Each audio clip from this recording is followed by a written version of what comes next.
नमस्कार दोस्तों, स्वागत है आपका। जैसे कि आपको पता है कि हम इग्नू BHIC 131 का फर्स्ट यूनिट कंप्लीट कर चुके हैं। आज हम सेकंड यूनिट के इम्पोर्टेंट पर्सन जो एग्ज़ाम में बार बार पूछे जा रहे हैं वही कर रहे हैं। एग्ज़ाम चाहे जून सेशन का हो या दिसंबर सेशन का, ये क्वेश्चन रिपीटेड हैं, मोस्ट इम्पोर्टेंट आपको देखने को मिलेंगे। चलिए आज का प्रश्न हम स्टार्ट करते हैं। आज का जो प्रश्न है हमारा, शिकारी संग्राहक समाज की मुख्य विशेषताएं बताइए। भूमिका में लिखेंगे, मानव इतिहास के प्रारंभिक चरण में मनुष्य का जीवन शिकारी संग्राहक के रूप में था। इस काल में लोग भोजन के लिए जंगली पशुओं का शिकार करते थे तथा फल, कंद मूल और बीजों का संग्रह करते थे। यह समाज स्थायी न होकर पूर्णतः प्रकृति पर निर्भर था। शिकारी संग्राहक समाज मानव सभ्यता की प्रारंभिक अवस्था को दर्शाता है, जहाँ जीवन सरल, सामूहिक और संसाधनों पर आधारित था। मुख्य विशेषताओं में फर्स्ट पॉइंट है भोजन, संग्रह और शिकार। इस समाज के लोग अपनी आजीविका के लिए शिकार और संग्रह पर निर्भर थे। वे समूह में मिलकर जंगली पशुओं का शिकार करते थे तथा फल, कंद मूल, बीज आदि एकत्र करते थे। भोजन की उपलब्धता मौसम और क्षेत्र के अनुसार बदलती रहती थी, जिससे उनके जीवन में अनिश्चितता बनी रहती थी। सेकंड पॉइंट है घुमंतु जीवन शैली। शिकारी संग्राहक स्थायी रूप से एक स्थान पर नहीं रहते थे। वे भोजन, पानी और सुरक्षित वातावरण की तलाश में एक स्थान से दूसरे स्थान पर निरंतर घूमते रहते थे। इस कारण उनका जीवन घुमंतु था और स्थायी बस्तियों का विकास नहीं हुआ था। थर्ड पॉइंट है साधारण उपकरणों का उपयोग। उन लोगों द्वारा पत्थर, लकड़ी और हड्डियों से बने साधारण औजारों का उपयोग किया जाता था। ये औजार शिकार करने, काटने और संग्रह करने में सहायक होते थे। तकनीकी विकास सीमित था, लेकिन समय के साथ उपकरणों में कुछ सुधार भी हुआ। फोर्थ पॉइंट है छोटे समूहों में निवास। शिकारी संग्राहक समाज छोटे छोटे समूहों या बैंड में रहता था। प्रत्येक समूह में सीमित संख्या में लोग होते थे, जिससे आपसी सहयोग, सुरक्षा और संसाधनों का साझा उपयोग संभव हो पाता था।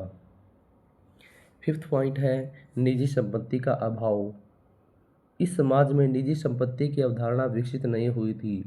भूमि और अन्य संसाधनों पर किसी एक व्यक्ति का अधिकार नहीं होता था, बल्कि सभी संसाधनों का सामूहिक उपयोग किया जाता था, जिससे समानता की भावना बनी रहती थी।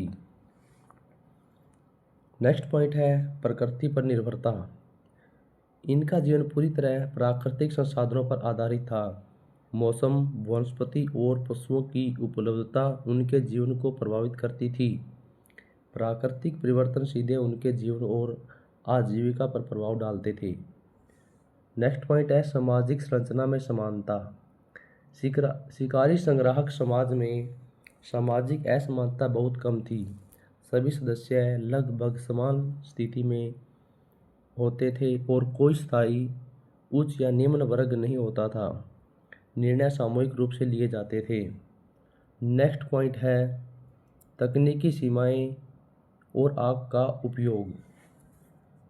इस समाज की तकनीक सरल और सीमित थी, लेकिन आग का उपयोग एक महत्वपूर्ण उपलब्धि थी। आग का उपयोग भोजन पकाने, सुरक्षा और ठंड से बचाव के लिए किया जाता था, जिससे जीवन में कुछ स्थिरता आई। निष्कर्ष में लिखेंगे दोस्तों, इस प्रकार शिकारी संग्राहक समाज मानव सभ्यता की प्रारंभिक अवस्था को दर्शाता है, जिसमें मनुष्य सरल, घुमंतु, प्रकृति निर्भर जीवन जीता था। यह समाज आगे चलकर कृषि और स्थायी जीवन की ओर विकसित हुआ, जिससे आधुनिक सभ्यता की नींव रखी। तो दोस्तों, आज हमने BHIC यूनिट 2 का एक बहुत ही महत्वपूर्ण प्रश्न कंप्लीट किया है। ऐसे ही हम अगली वीडियो में नेक्स्ट प्रश्न भी करेंगे। तो दोस्तों, जो आप ये प्रश्न यहाँ पे कर रहे हैं, इसके अंदर आपको एग्ज़ाम ओरिएंटेड, जैसे कि आपको एग्ज़ाम में लिखना होता है, सेम उसी तरीके से आपको PDF में बताया गया है, समझाया गया है। और ये जो हमने प्रश्न बनाए हैं ना, बिल्कुल एग्ज़ाम ओरिएंटेड और मोस्ट रिपीटेड प्रीवियस प्रश्न को देखते हुए बनाए गए हैं। तो आप इनका अच्छे से अध्ययन कीजिए और अच्छे मार्क्स कीजिए। इनकी पीडीएफ है दोस्तों, आपको जब भी यूनिट की जैसे हमने यूनिट 1 कंप्लीट की है तो उसकी पीडीएफ आपको लास्ट की वीडियो में मिल जाएगी। और इसकी पीडीएफ दोस्तों जब यूनिट 2 कंप्लीट होगी तो हम इसकी पीडीएफ लास्ट वीडियो में इसकी पीडीएफ भी डाल देंगे। तो दोस्तों आपको ये सब पीडीएफ फ्री में मिलेंगी, फ्री ऑफ कॉस्ट रहेगी। और यहाँ से आप पहले समझिए, फिर वहाँ से पीडीएफ में पढ़िए और अच्छे मार्क्स कीजिए। ठीक है दोस्तों, धन्यवाद, थैंक यू, जय हिंद, जय भारत।